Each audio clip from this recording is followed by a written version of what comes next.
we'll guide you through how to generate a Vercel API key. If you find this helpful, consider subscribing and liking the video. First, go to the Vercel website and log into your account. Once you're logged in, you'll want to navigate to the dashboard. Look for your profile icon located in the top right corner of the screen and click on it. A drop-down menu will appear, and from there, you should select the Settings option. Once you're in the settings, you'll see a sidebar on the left. Scroll down until you find the API Tokens section and click on it. This section is where you can manage your API keys. To generate a new key, look for the Generate Token button, which is usually located at the top of this page. Click on it to initiate the process. You'll be prompted to provide a name for your new API key. Choose something descriptive that indicates what you'll be using the key for. After naming it, you can set the expiration.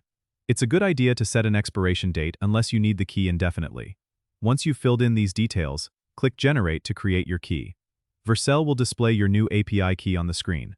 It's important to copy this key immediately and store it in a secure location because you won't be able to view it again. If you lose it, you'll need to generate a new one. That's it. You've successfully generated a Vercel API key, and you're ready to use it for your projects. Don't forget to subscribe and comment if this helped you out.